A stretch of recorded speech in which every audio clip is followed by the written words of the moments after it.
elle va. La vie comme elle va, Francesca Piolo, bonjour, une émission réalisée par Véronique Villa, à la prise de son Jean Frédérix. Aujourd'hui, nous parlerons de la culture de soi.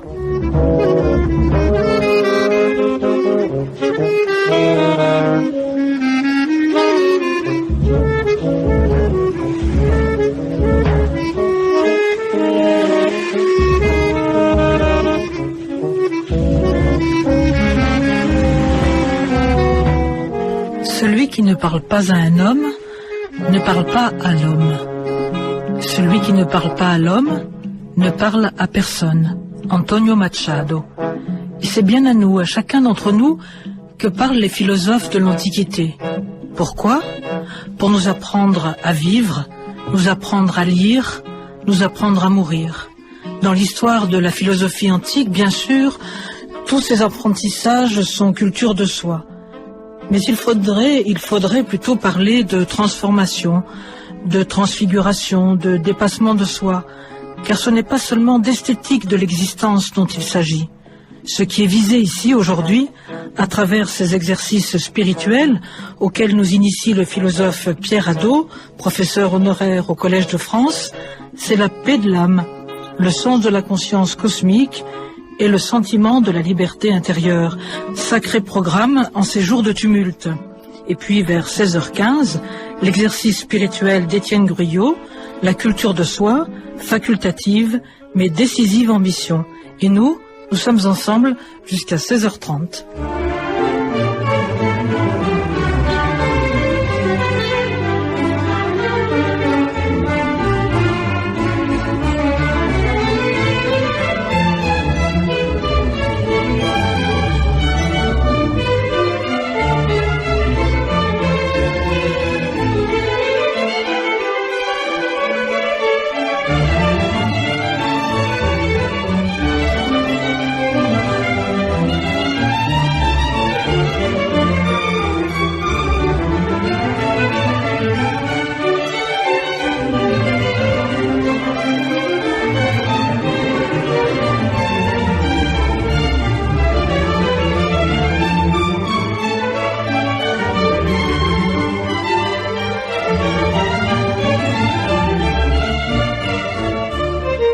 Vous avez vu, Pierre Hadot, la pendule au-dessus de nos têtes?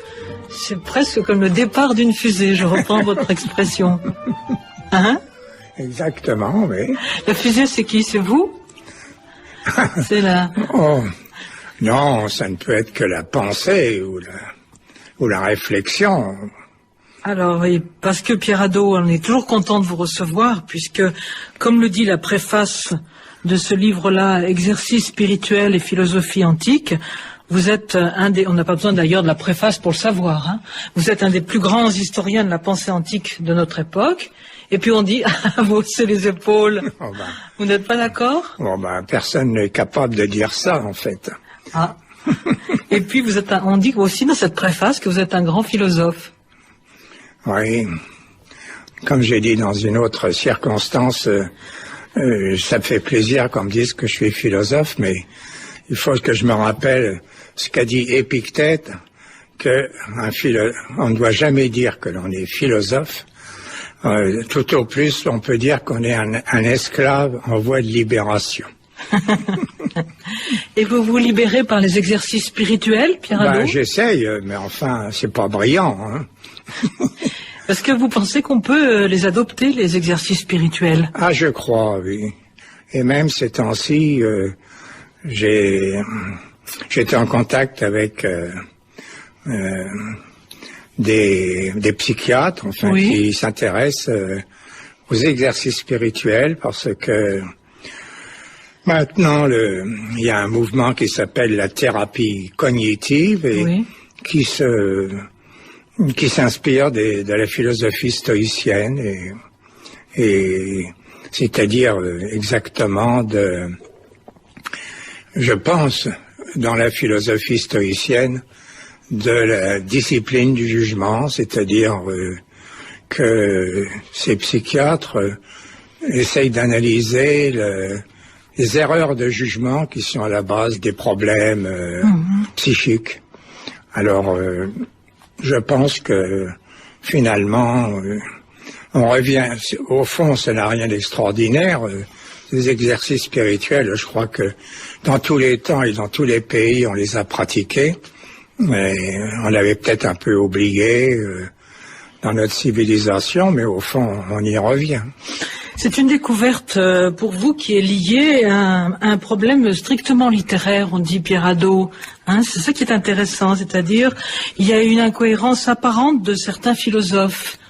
Et dans cette incohérence, vous avez une autre idée, vous. Oui, c'est au fond, on s'est toujours étonné que d'abord des contradictions qu'on peut trouver dans les dialogues de Platon, ou bien encore plus dans les traités d'Aristote, et puis partout, et dans toute la littérature antique. Et justement, une des sources de ma réflexion, oui, ça a été quand même une réflexion de Henri-Irénée Maroux, le grand spécialiste d'Augustin, il y a 40 ans presque, qui avait parlé justement des incohérences aussi apparentes de l'écriture d'Augustin.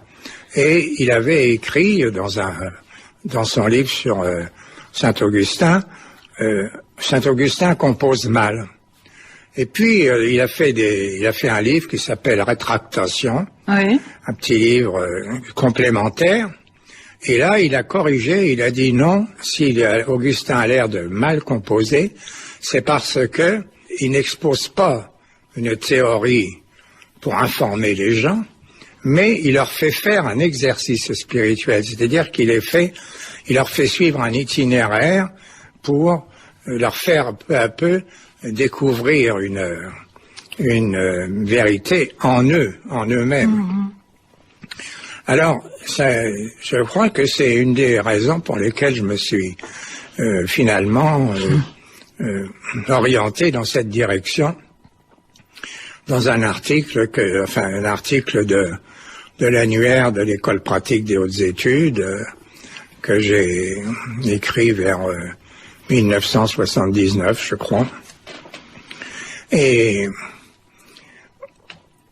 au fond, la raison profonde était quand même littéraire, parce que je me suis aperçu que les œuvres des philosophes antiques n'étaient pas comme j'ai une formule que je répète toujours, qui n'est pas de moi d'ailleurs, et qui est de Victor Goldschmidt, cette fois-ci c'est le grand spécialiste de Platon. Ah oui, les dialogues chez Platon. Voilà, oui. Et justement dans le début de son livre, sur les dialogues chez Platon, il dit « Les dialogues ne sont pas destinés à informer, mais à former. » C'est-à-dire que, au fond, c'est complètement aberrant de chercher à reconstituer, par exemple, un système de Platon, oui, mais ce qu'il faut observer, c'est le mouvement de pensée dans chaque dialogue qui est au fond un essai pour former l'interlocuteur. Pour le mettre dans une certaine disposition. Voilà, c'est ça. Oui. Et... oui. Je reprends ce que vous dites, Pierre Hadot. Lire est un exercice spirituel. Nous devons apprendre à lire, c'est-à-dire nous arrêter, nous libérer de nos soucis, revenir à nous-mêmes, laisser de côté nos recherches d'originalité et de subtilité, méditer calmement, ruminer, laisser les textes nous parler. C'est une autre manière de lire. Oui, à cette occasion-là, d'ailleurs, j'ai cité Goethe qui disait que c'est rien de plus difficile que d'apprendre à lire, parce qu'il a dit, je suis arrivé à 80 ans et je suis pas encore capable vraiment de lire. Et savoir si j'ai réussi, oui. Hein, parce qu'il dit, les gens ne savent pas ce que cela coûte de temps et d'efforts pour apprendre à lire.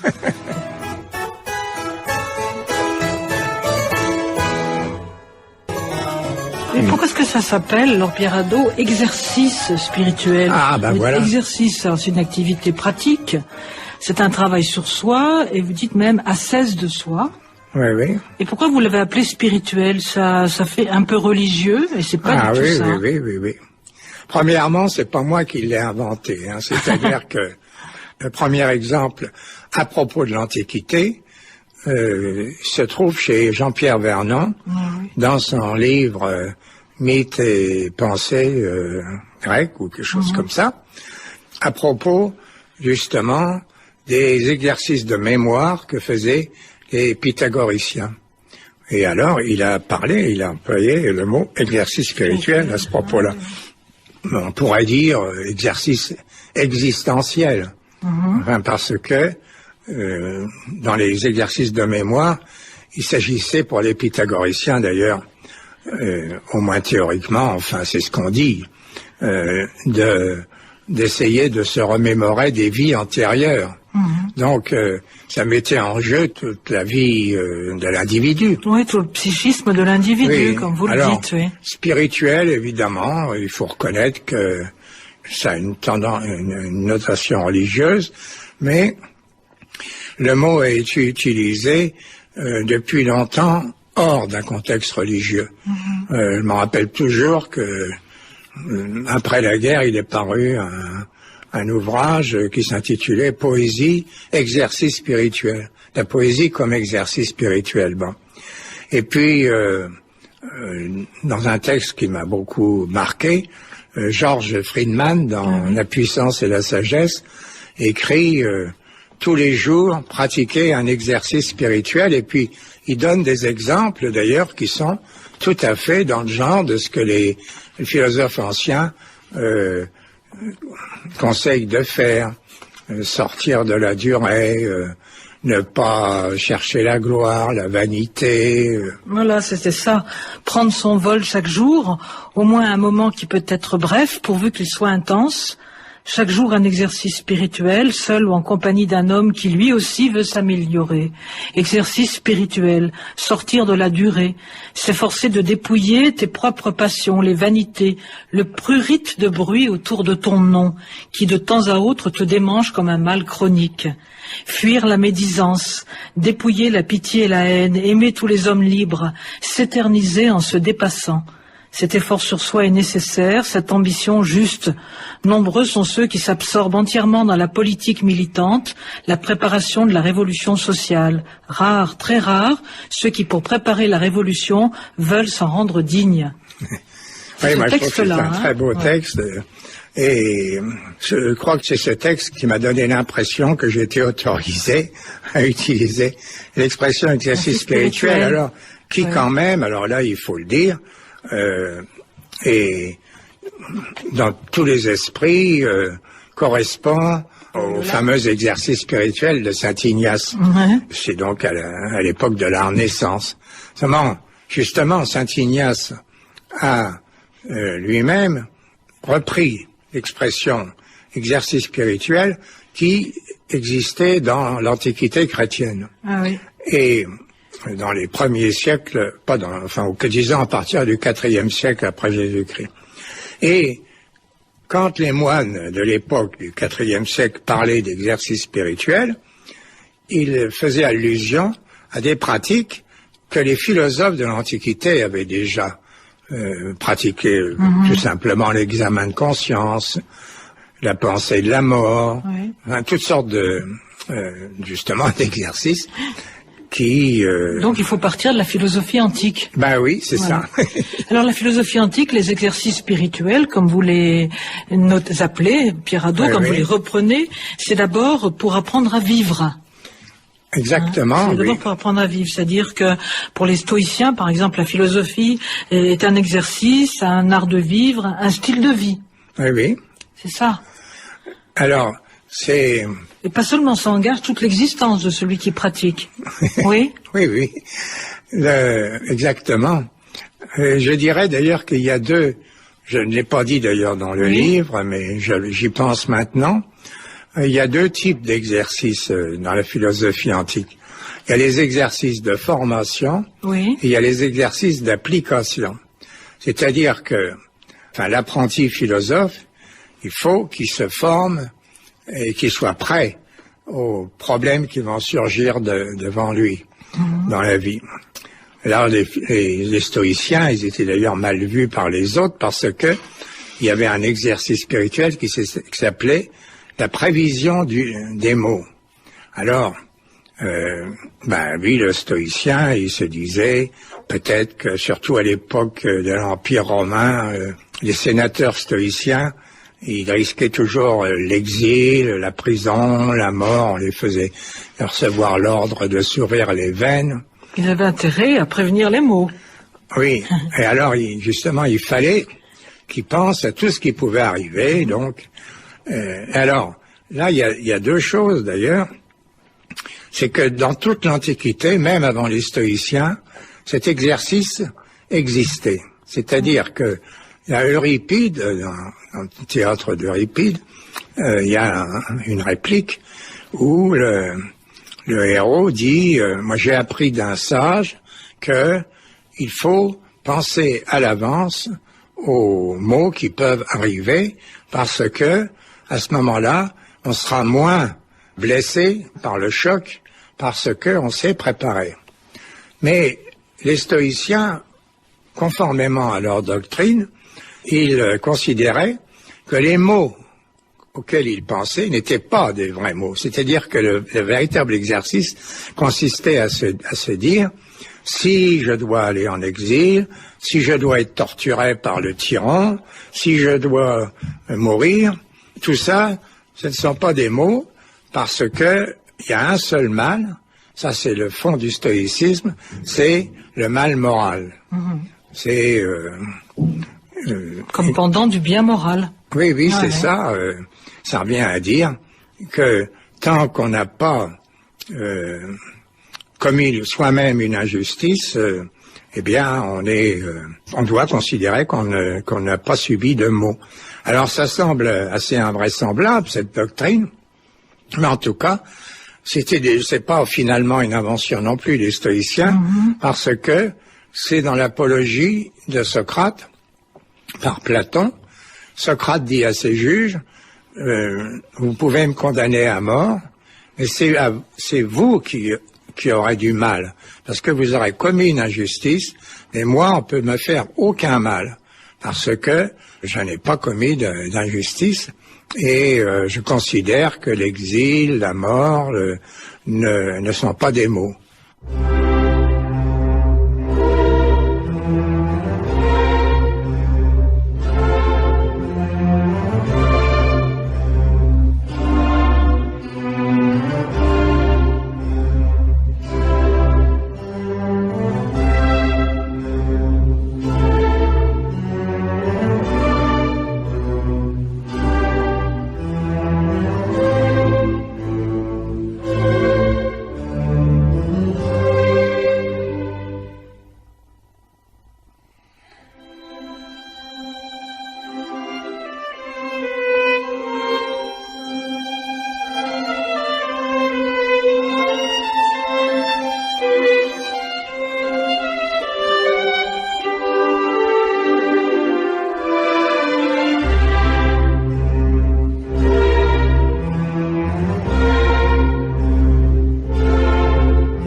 Ce que vous faites remarquer, Pierre Hadot, c'est qu'il y a un renversement total de la manière habituelle de voir. Ouais.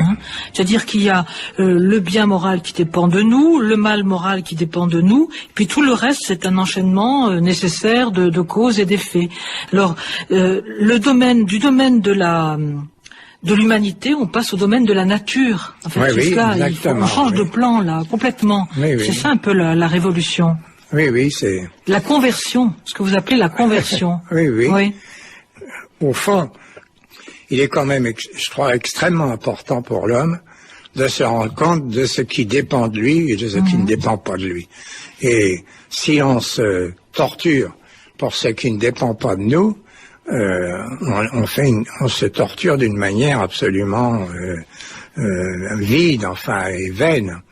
Et au contraire, se rendre compte, par contre, que ce dont on est responsable, ça peut être très grave, ça peut être un bien ou un mal.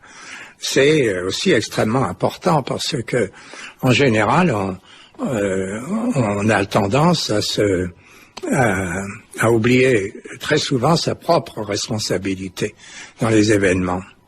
Alors, au fond, pour le stoïcisme, il y a en somme comme une sorte de petite bulle qui est indépendante du destin, c'est ce que nous pouvons faire et surtout ce que nous pensons aussi vis-à-vis des événements. C'est-à-dire le changement de vision, la manière dont on va changer notre regard. Alors, justement, il y a la fameuse formule d'Épictète qui dit « Ce n'est pas les choses qui nous troublent, ce sont nos jugements sur les choses. » Et malheureusement, c'est très vrai, ça. Mais c'est ce qu'on va trouver, ça, pratiquement dans toutes les écoles philosophiques. On va trouver cette idée que la principale cause de souffrance, justement, ce sont les passions, ce sont les désirs tout à fait désordonnés, ce sont les craintes exagérées, c'est le souci. Oui, absolument. Dans toutes les écoles, mais les stoïciens, eux, ils apprennent bien à départager. Donc, oui. Et vous donnez les exercices, vous donnez une brève description des exercices spirituels stoïciens. Vous les avez classés, Pierre Hadot. Alors je les reprends. Dans un premier temps, il y a pas un premier temps, mais une première catégorie. Il y a l'attention, la méditation, le souvenir de ce qui est bien. Oui. Autre type d'exercice, des exercices plus intellectuels comme les lectures, l'audition, la recherche, l'examen approfondi. Troisième type d'exercice spirituel, des exercices plus actifs, la maîtrise de soi, l'accomplissement des devoirs et l'indifférence aux choses indifférentes. Oui. Voilà comment on devient stoïcien. Oui, justement, et là je reviens à ce que je disais tout à l'heure. Il faut distinguer les exercices de formation. J'avais donné comme exemple la prévision des mots, mais les exercices d'application, c'est justement les exercices qu'on est amené à faire quand on est aux prises avec les difficultés. Et à ce moment-là, par exemple, vous avez cité l'indifférence aux choses indifférentes. Là, c'est là que le stoïcien auquel Néron ordonne de s'ouvrir les veines, il se dit la mort c'est une chose indifférente, c'est-à-dire qui n'est ni bonne ni mauvaise, elle n'est bonne ou mauvaise que selon l'attitude que j'aurai, selon la manière dont je l'accepterai ou pas. Et cette conversion du regard, donc qui est nécessaire pour ces exercices spirituels, on la voit apparaître souvent, cette conversion, dans l'histoire de la philosophie, Pierre Hadot, quand même. Quand vous parlez de la conversion, cette manière d'être rongé par le souci et de passer à une vie plus authentique, vous dites, on le voit par exemple dans le cogito cartésien, on le voit chez Spinoza, dans l'amour intellectuel, on le voit dans la réduction phénoménologique, on la voit chez Bergson. Chaque fois, il y a ce regard sur le monde qui change la perspective en quelque sorte, non? Oui. C'est arrachement et rupture. Absolument, oui. C'est un phénomène d'ailleurs extrêmement qui peut être abordé du point de vue psychologique, sociologique et philosophique. D'ailleurs, même encore de nos jours, je ne ferai pas d'allusion, mais c'est un phénomène qui peut être religieux. Il y a des gens qui, ces temps-ci, se sont convertis en entendant la prédication d'un père dominicain. Et alors, donc ça, c'est un phénomène d'ailleurs extrêmement intéressant parce que est-ce que c'est vraiment un phénomène qui n'est pas préparé, qui est absolument brusque, ou au contraire, est-ce que ce n'est pas l'apparition de quelque chose qui était déjà inconscient depuis longtemps et qui se fait jour? Mais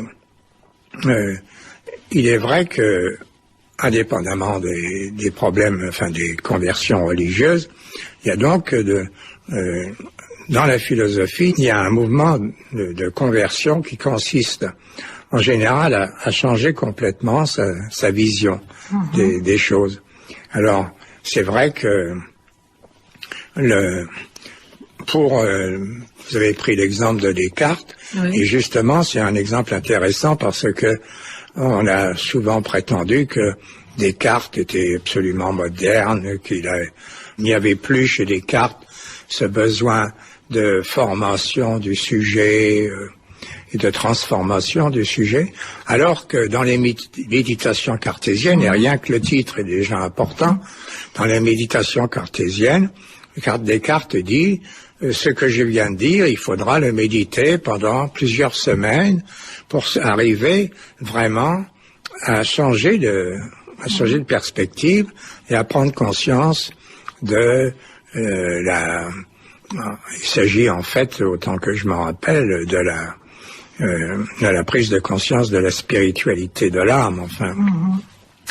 Et c'est vrai, alors, vous avez cité Spinoza, mais oui. Il y a aussi, ces temps-ci, j'ai relu du Schopenhauer. Ah oui. C'est extraordinaire chez Schopenhauer, parce qu'au fond, il appelle ça d'une manière assez technique,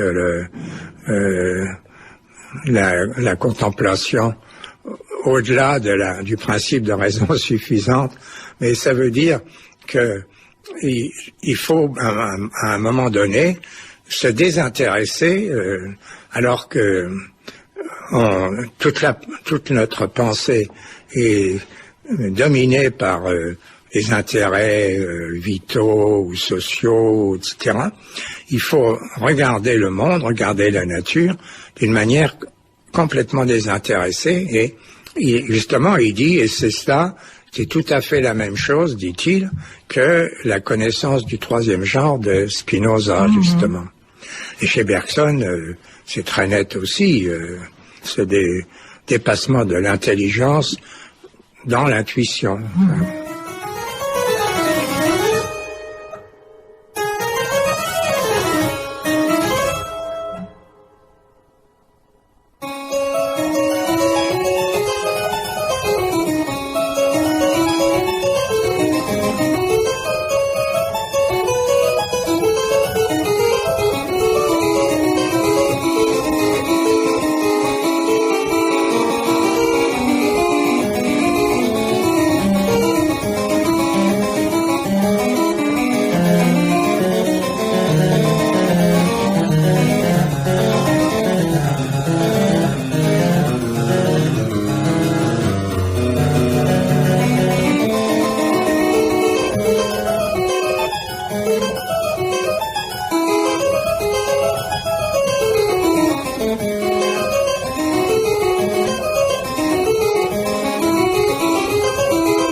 Pour revenir, après cette parenthèse sur la conversion nécessaire un petit peu du regard, Pierre Hadot, pour revenir à ces stoïciens, vous dites que dans le fond, le secret des exercices spirituels, c'est l'attention au moment présent. Oui. Ça, c'est très important.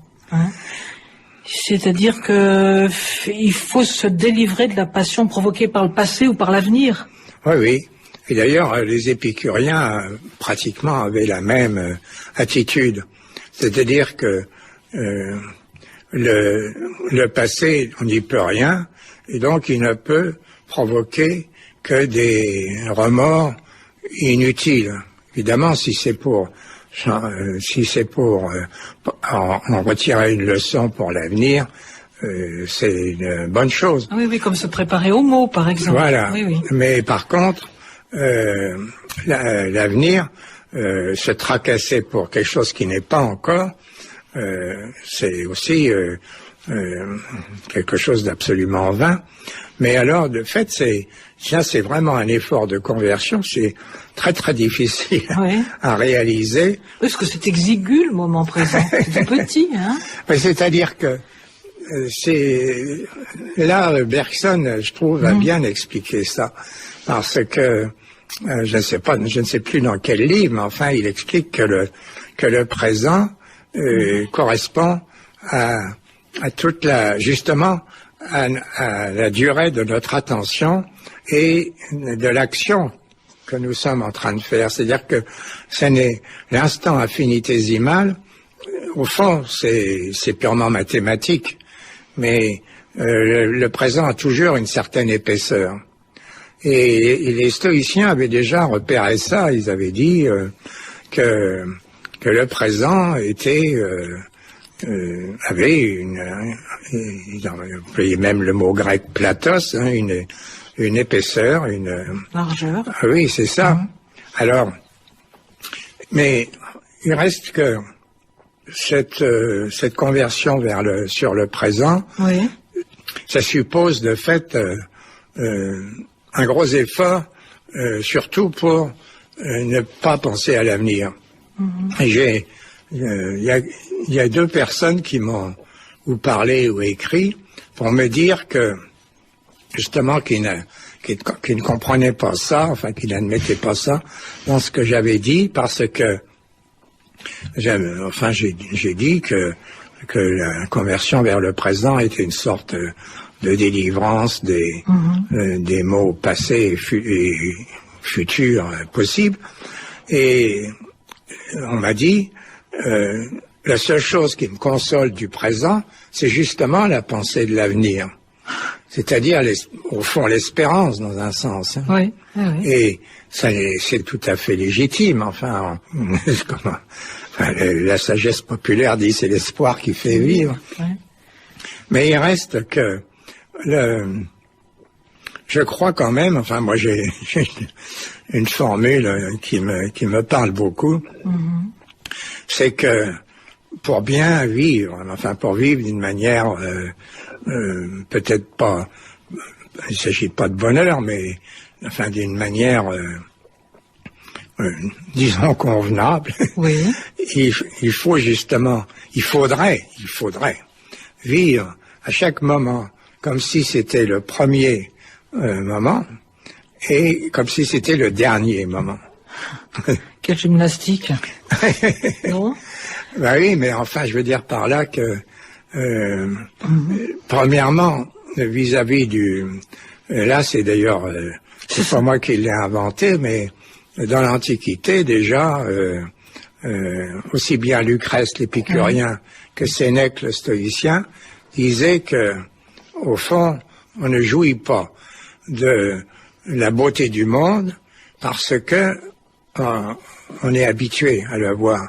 Et si on arrivait à le voir comme si c'était pour la première fois, ou la dernière, on aurait une toute autre vision. Et d'autre part, si on se disait l'action que je fais, c'est la dernière de ma vie, on la ferait d'une manière plus sérieuse que si on se dit c'est la routine. Enfin, je veux dire par là que c'est un moyen de prendre conscience du sérieux de la vie. Mais alors, c'est ce qu'on appelle la conscience cosmique, alors, c'est ça? C'est cet intérêt, hein? Oui, c'est un beau mot pour dire l'intérêt à la valeur infinie du moment, de l'instant. Oui, absolument, oui. Et il faut reconnaître que là encore, dans l'Antiquité, ça n'a pas été universel, si vous voulez, mais on trouve vraiment cela chez Marc Aurèle ou dans certains passages de Sénèque. Et je pense surtout que ça se retrouve aussi, par exemple, chez Schopenhauer ou dans certains textes de Bergson, tout à fait, enfin. Et dans un sens, faut dire que c'est extrêmement compliqué, mais je pense dans certains aspects de la pensée de Heidegger aussi. C'est-à-dire, il s'agit de percevoir toutes les dimensions de l'existence. Quand on peut, parce que je dois dire que il faudrait faire tout un autre livre pour expliquer que les exercices spirituels, ça peut pas se vivre sans arrêt et que l'attention des stoïciens, ça ne peut pas être... Eux, ils voulaient que ça soit continuel, mais c'est justement... C'est tout à fait normal d'ailleurs que quand on se prend des résolutions, on se dit continuellement je ferai attention, mais en fait c'est absolument impossible. Alors de même c'est absolument impossible et même dangereux de penser sans arrêt au cosmos. Ouais, mais ce qu'ils avaient, Pierre Hadot, ce qu'ils que vous expliquez, c'était des maximes qu'ils avaient sous la main. Oui, Il oui, fallait c'est toujours ça. avoir son prêt-à-penser là, sous la main. Oui. Hein, parce que ça a arrêté tous les mouvements de crainte ou de tristesse. Hop, on avait son viatique là. Ah oui. Et là, je crois que ça, c'est d'ailleurs quelque chose qui est absolument universel. Dans la sagesse populaire, les proverbes jouent un grand rôle. Ma mère disait toujours malheur de bien, malheur de rien. Ben, c'est vrai que quand on casse quelque chose, on peut très bien se consoler comme ça. Donc pour les stoïciens, philosopher, c'était s'exercer à vivre, consciemment et librement, et puis avoir ces exercices, dépasser les limites de l'individualité dans le fond, hein, pour faire partie du cosmos, puisque le cosmos était animé par la raison. Mais dans l'épicurisme aussi, on a ces maximes-là. C'est aussi une philosophie thérapeutique, l'épicurisme. Alors plus que tout, si on peut dire. Enfin, je veux dire que c'est en tout cas c'est peut-être même les champions de la thérapeutique, parce que premièrement... par leur physique, par la physique épicurienne. Hein. Justement, voilà, c'est ça. Parce que Épicure a dit que si la physique n'aurait aucun intérêt si elle ne permettait pas d'acquérir la paix de l'âme. Alors, évidemment, c'est parce que il considérait que les hommes étaient terrorisés par la pensée des dieux qui dans leur vie, d'abord dans la vie présente, pouvaient sans arrêt agir sur eux, et d'autre part, dans la vie future, qui leur infligerait des tourments épouvantables. Et en plus, il y avait aussi la crainte de la mort. Et dans les deux cas, la physique épicurienne était destinée à libérer de ces deux craintes, parce que comme les épicuriens affirmaient que l'univers était éternel et que les mondes, parce qu'il y avait une infinité de mondes, se constituaient par l'accrochage, si on peut dire, d'atomes éternels qui s'assemblaient entre eux et qui formaient des corps. À ce moment-là, les dieux, Épicure les admettait d'ailleurs, mais les dieux n'avaient aucune influence sur le déroulement des événements. Et d'autre part, comme les dieux ne sont pas à craindre, la mort est sans risque. Voilà, c'est ça. C'est le tétrapharmakos. Le bien facile à acquérir, et le mal facile à supporter. Le quadruple remède. Hein. Voilà. Évidemment, ça semble quelquefois, les dieux ne sont pas à craindre, la mort non plus, parce qu'il dit que tout simplement que c'est un... Quand elle est là, nous n'y sommes plus, et quand nous y sommes, elle n'est pas là. Voilà. Mais alors, dire que si le mal est intense, il ne dure pas longtemps, ça c'est peut-être un peu optimiste quand même. Mais enfin... Alors, il y a une différence quand même dans la méditation chez les stoïciens et chez les épicuriens. Vous dites que tous les deux cherchent à guérir l'âme, effectivement. On n'a peut-être pas dit que les épicuriens s'adressaient aux désirs naturels et nécessaires qu'ils les classaient, mais surtout que pour guérir l'âme, il y a une tension chez les stoïciens, alors qu'il y a une détente chez les épicuriens. Ah oui, c'est même des exercices spirituels différents, alors, hein. Et d'ailleurs, on peut même dire que les deux philosophies sont... Il y a une philosophie de la tension chez les stoïciens et une philosophie de la détente chez les épicuriens. Je veux dire par là que pour les stoïciens, les corps ne subsistent que parce qu'ils ont un tonos, une tension, qui exactement est un mouvement de diastole et de systole. Mais enfin, ça suppose toujours un effort. Alors, toute la physique s'explique par l'effort. Alors que chez les épicuriens, les atomes sont séparés les uns des autres, ils s'accrochent, ils se décrochent, tout ça, mais il n'y a pas cette dynamique, il n'y a pas d'aspect dynamique.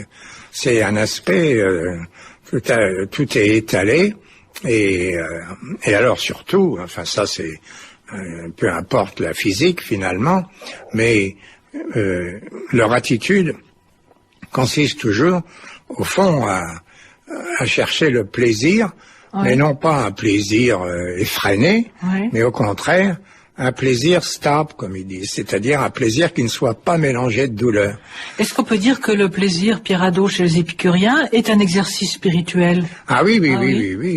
Enfin, je dirais pas enfin, si, c'est même le plaisir lui-même, dans la mesure où il faut savoir le prendre là où il est, c'est-à-dire, par exemple, dans l'amitié, ou dans la contemplation aussi de l'univers, d'ailleurs, et puis dans la satisfaction, mais des désirs les plus élémentaires, mais avec un refus total de se laisser entraîner dans des désirs insatiables, comme il disait. J'étais étonné de voir que chez les épicuriens, il y avait aussi de l'examen de conscience. Ah oui, il y a un aveu public de la faute. Oui, ça c'est tout à fait déroutant presque. Oui. Enfin, c'est parce que justement, je pense qu'ils prenaient très au sérieux l'effort de guérison, de thérapie. Et alors, enfin, c'est justement, c'était une thérapie de l'âme, et il fallait. Alors, il y a tout un traité sur la liberté de parole, pas de Épicure lui-même, mais d'un épicurien romain, et dans lequel, justement, il explique comment le directeur de conscience, le maître, doit dire carrément au disciple ce qu'il pense concernant sa conduite, et le disciple doit parler aussi carrément et sans difficulté avec le maître des difficultés qu'il éprouve. Et enfin, il y a vraiment, il existe d'ailleurs un article très ancien, enfin, Épicure comme confesseur. Pierre Hadot, alors, l'exercice spirituel, c'est pour apprendre à vivre, c'est aussi pour apprendre à dialoguer. Ah oui. C'est très important. Oui, alors là, on peut dire que le dialogue, c'est un exercice spirituel. Et là, c'est surtout platonicien quand même, ceci. C'est surtout socratique, socratique et platonicien. Socratique et platonicien, oui. Parce que, au fond, c'est ce qu'on remarque très souvent maintenant on dialogue beaucoup, hein. On est en train de dialoguer. Mais, enfin, partout, à la radio, à la télévision, on voit ou on entend des dialogues.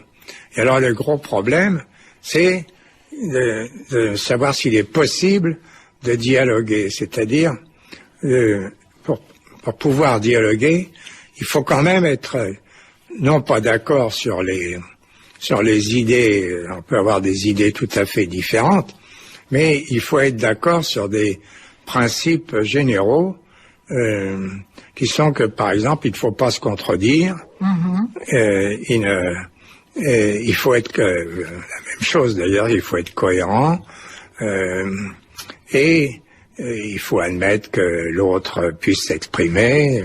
Donc ça c'est quelque chose d'extrêmement difficile parce que il faut quand même renoncer à son individualité pour se soumettre en quelque sorte à ce que Socrate appelait dans les dialogues de Platon le logos, c'est-à-dire la raison, mais en même temps le discours qui a ses règles. Il faut observer les règles du discours. Et ça, c'est évidemment une école très difficile. Mais quand même, le fondement de tout exercice spirituel chez Socrate, c'est le connais-toi toi-même. Alors, oui. Pierre Hadot, vous avez 3 interprétations possibles du connais-toi toi-même. C'est ou bien on se connaît comme non sage, mais en marche vers la sagesse. Ouais. C'est une solution possible. Ou bien on se connaît en son être essentiel. Ou bien on se connaît en son véritable état moral. Ouais. Connais-toi toi-même, c'est une des 3 ou les 3? Bah, je crois que c'est un peu les 3 quand même, oui. Ouais, oui, parce que c'est... D'ailleurs, au fond, le connais-toi toi-même, c'est pas Socrate qui l'a inventé, c'était une maxime delphique. Oui, j'entends. C'était écrit sur des stèles dans les villes, à l'agora, sur le marché. Les gens, ils pouvaient aller voir ça. Et ça signifiait surtout connais tes limites. Connais tes limites vis-à-vis justement du destin, vis-à-vis des dieux, vis-à-vis des puissances qui sont pas, que tu n'arrives pas à maîtriser. Alors, mais en fait, chez Socrate lui-même, ça peut pas être très métaphysique. C'est-à-dire que ça peut pas signifier qu'il y a qu'on va découvrir les profondeurs du moi ou la situation du moi dans le cosmos ou non. Ça signifie justement prendre conscience de ses faiblesses. Et je crois que c'est ça qui se retrouve d'ailleurs presque au départ de toutes les philosophies antiques. C'est justement, si on a amené à une thérapie, c'est parce que on prend conscience de son état. Marc Aurèle dit que son précepteur et son directeur de conscience, là, qui s'appelait Rusticus, il lui avait fait prendre conscience de l'état lamentable de son caractère. Et moi, je pense que c'est surtout cela, le connais-toi toi-même. Seulement, évidemment, il y a chez des métaphysiciens comme Plotin, ça devient connais-toi comme esprit. Connais-toi, connais ton vrai moi. Et finalement, ça découvre ça veut dire que on découvre toute la transcendance qui est en nous. Découvre-toi comme d'ailleurs, il y avait une amorce d'ailleurs chez Socrate, en ce sens qu'il a toujours dit, c'est encore très difficile à expliquer, qu'il y avait un daimon, un démon qui l'inspirait. Et au fond, ce démon, c'était au fond le vrai moi, le moi supérieur. Et c'est la même chose que lorsqu'on dit prends souci de toi-même, c'est-à-dire c'est un appel à l'être, quoi. Oui, absolument, oui. Qu'on va retrouver, derrière l'ironie socratique, derrière les masques de Socrate, qu'on va retrouver aussi chez Kierkegaard. Ah oui.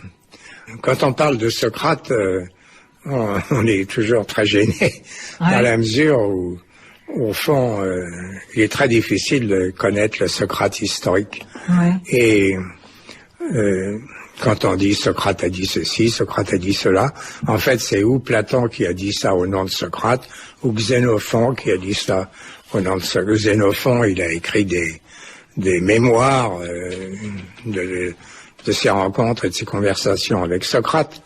Bon, on a donc des éléments de connaissance, mais il reste qu'au fond, on vit tous sur un mythe, le mythe socratique, et il est très intéressant de voir le rôle que ce mythe a joué, par exemple chez Kierkegaard ou chez ou chez Nietzsche. Nietzsche, oui. Et, qui au fond, était à la fois, j'ai dit au fond qu'il avait une haine amoureuse vis-à-vis de lui-même et vis-à-vis de Socrate. Oui. Parce que pourquoi est-ce que Socrate, amoureux de la vie, c'est ça, paraît haïr l'existence? C'est la question posée, c'était ça. Alors, vous dites qu'il y a toutes sortes de symboles dionysiaques autour de Socrate, d'où l'ambivalence de Nietzsche à son égard. Hein? Exactement, oui. C'est parce que c'est très intéressant d'ailleurs de voir comment Platon a écrit son dialogue, le banquet, dans lequel il y a tout un système, une construction littéraire dans laquelle finalement il apparaît que Socrate, c'est à la fois la figure du philosophe, la figure d'Eros, l'amour, et puis finalement, tout au fond même, la figure de Dionysos, parce que le banquet, c'est une beuverie, et Dionysos, c'est le dieu du vin. Et donc, c'est aussi le dieu de l'ivresse. Ça peut être aussi le dieu de l'ivresse mystique. Et, alors, c'est comme ça que Nietzsche le conçoit. Et donc, Nietzsche a très bien senti toutes ces facettes de la figure de Socrate dans le banquet, et d'ailleurs dans le reste de l'œuvre de Platon. Et alors, d'un côté, il reproche à Socrate d'avoir, au fond, apparemment, d'avoir refoulé cet aspect dionysiaque de la pensée grecque. Et d'un autre côté, il découvre, il entrevoit que Socrate a quand même une figure dionysiaque. Et au fond, c'est un petit peu la même situation chez Nietzsche lui-même, parce que d'un côté, il y a les premiers livres de Nietzsche, c'était les origines de la tragédie, et c'était vraiment un éloge de l'ivresse dionysiaque. Et après, il y a eu toute une période, on pourrait appeler socratique, parce qu'elle est très sèche, elle est très intellectualiste, critique. Et puis alors, à la fin de sa vie, c'est le contraire, avec Zarathustra et l'exaltation nouvelle de Dionysos. Alors, ces deux aspects apparaissent dans le Socrate de Nietzsche. Cet exercice spirituel qu'est le dialogue, c'est un exercice quand même dialectique, Pierre Hadot. Oui. C'est-à-dire que là aussi, il y a de la conversion, c'est là aussi, on monte ensemble vers la vérité. Oui. C'est ça. Il y a toujours une sorte de lutte, il y a toujours une sorte de bagarre dans ce dialogue-là. Et d'ailleurs, Socrate, il emploie le faire semblant, hein. Oui. La feinte, le masque, comme vous le dites. C'est un itinéraire, le mot que vous employez, c'est un itinéraire de l'esprit vers le divin. Oui. Surtout chez Platon, quand même. Oui. Il y a une différence pour vous entre le dialogue socratique et les dialogues platoniciens? Ah oui. Le dialogue socratique a pour but de faire douter l'individu de lui-même, c'est-à-dire qu'il se rend compte qu'il n'est pas cohérent avec lui-même. Et c'est de l'amener à se contredire, oui. Oui, c'est ça. Ouais. Puis c'est tout. Mais au point de vue, ça a des grosses conséquences parce qu'après l'individu sait plus où il en est, puis il réfléchit et puis il change peut-être il change de vie. Mais le dialogue socratique, le dialogue platonicien, a quand même d'autres perspectives. Remarquez que les dialogues platoniciens sont extrêmement variés. Parce que, par exemple, le Parménide, moi, personnellement, je considère que c'est vraiment un exercice purement intellectuel. Hein, c'est vraiment très, très abstrait. Mais un dialogue comme le banquet ou un dialogue comme le thé et tête est vraiment dialectique au sens que vous avez utilisé. Pierre Hadot, dernier exercice spirituel. Finalement, la philosophie, c'est un exercice spirituel pour apprendre à mourir. Oui. Alors là, c'est encore ambigu en ce sens que... Chez Platon, on va retrouver dans toute la philosophie occidentale. Oui. Hein, vous le dites chez Épicure, chez Heidegger, tout ça, ça a été repris. Oui, alors, chez Platon, alors là encore, on a en fait cette formule a pris toutes les teintes possibles. C'est-à-dire que chez Platon, en fait, il s'agit pas tellement de la mort, qui va interrompre notre vie, mais c'est que la mort est la séparation de l'âme et du corps, et apprendre à mourir, s'exercer à mourir, c'est en fait s'exercer à séparer l'âme du corps, c'est-à-dire, au fond, c'est mourir à ses passions, mourir à son individualité. Et puis même aussi, il y a un aspect intellectuel, mourir aux évidences sensibles pour admettre les idées avec un grand I, hein, c'est-à-dire les formes éternelles. L'exercice spirituel, la Pierre Hadot, c'est l'apprentissage de la lucidité dans ce cas-là, non? Oui. Alors ça, je pense que c'est dans toutes les... Alors là, par contre, je crois que c'est général, ça. Oui. C'est-à-dire ce que je viens de dire pour Platon était donc assez spécial, puisque c'était un exercice de séparation de l'âme et du corps. Et puis la contemplation de la totalité. C'est ça, oui. Tandis que, par exemple, chez Épicure, l'exercice de la mort, c'est surtout tout simplement, pour bien profiter de la vie. Enfin, là, c'est célèbre, hein, c'est le carpe diem d'Horace, hein, cueille aujourd'hui, sans penser à demain. Et puis, chez Sénèque, par exemple, c'est justement celui qui a appris à mourir, dit Sénèque, n'est plus un esclave, c'est-à-dire que il ne craint plus les tyrans et les empereurs, et il a la force d'âme. Bon, chez Montaigne, c'est plutôt épicurien. Et chez Heidegger, c'est plutôt pour prendre conscience de on peut pas dire le mystère, mais enfin l'étrangeté de l'existence. Enfin, au fond. C'est ce que le mot que vous avez bien employé, la lucidité. Pierre Hadot, quand même, derrière tous ces moyens employés et ces fins recherchées, il y a une certaine unité. Oui, c'est vrai. Oui, il y a une unité des moyens, vous dites, les moyens techniques, rhétoriques, dialectiques, quand même, c'est-à-dire des techniques de persuasion. Oui, oui. Et puis dans la fin, c'est-à-dire l'amélioration, la réalisation de soi. Oui, absolument. Ça veut dire que tous ces philosophes, qu'ils soient stoïciens, qu'ils soient épicuriens, peut-être même les cyniques, jusqu'aux philosophes contemporains, tous croient à la liberté de la volonté. C'est ça qui est essentiel dans l'exercice spirituel.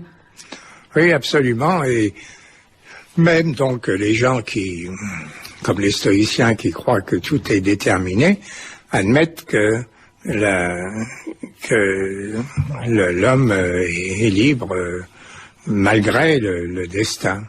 Il est libre au moins de choisir son attitude vis-à-vis du destin. Et alors là, je pense d'ailleurs que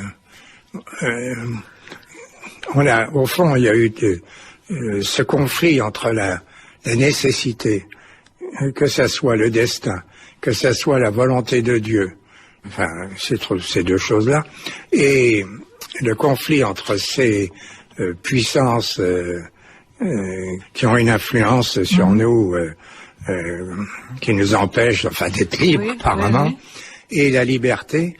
Je pense que c'est pas un problème qui peut se discuter théoriquement. C'est-à-dire dans la théorie, enfin, d'une manière, qui puisse trouver une solution dans laquelle on expliquerait comment ces deux choses se concordent, enfin s'arrangent ensemble, s'accordent. Je pense que Moi, enfin, j'ai toujours pensé qu'il fallait tenir les deux bouts de la chaîne. C'est-à-dire, il me semble qu'on a beau dire tout ce qu'on veut, on a l'expérience de la liberté. Parce que vraiment, on a beau dire qu'il y a quelque chose qui en nous, inconsciemment, nous pousse à faire ceci ou cela, mais en fait, il y a quand même des situations où vraiment, d'ailleurs, le bon peuple le remarque quelquefois, on est étonné qu'un tel fasse ceci ou cela. Donc, je pense qu'on a d'une part l'expérience de la liberté et d'autre part l'expérience du destin. Et ben, c'est tout. Je pense que... Il nous reste à sculpter notre propre statut. Voilà. Mais Pierre Hadot, je voudrais savoir quelque chose. Quand est-ce que la philosophie a cessé d'être vécue comme un travail de soi sur soi? Parce qu'on voit bien tous ces exercices spirituels de la pensée antique. Il y a un moment où ça s'est arrêté, c'est plus... Oui, alors justement, je disais tout à l'heure qu'on avait prétendu que c'était au temps de Descartes. Descartes, c'est Foucault qui a dit ça. Hein. Oui, mais en fait, moi, enfin, je pense que qu'il y a eu une période... c'est le christianisme. Oui. La servante de la théologie, quand la philosophie... C'est ça, voilà. Hein? Le christianisme a eu cette influence parce que les fameux exercices spirituels chrétiens n'étaient plus pratiqués en philosophie, si on peut dire. Ils étaient pratiqués dans la vie chrétienne et donc dans une perspective théologique, parce que le mot spiritualité... et pour les chrétiens, ça fait partie de la théologie. C'est finalement ce qui mène à la vie mystique. Alors, au Moyen Âge, des gens comme saint Thomas d'Aquin, ils ont utilisé la philosophie antique d'une manière purement abstraite pour raisonner, comme un instrument de raisonnement dans les problèmes dogmatiques.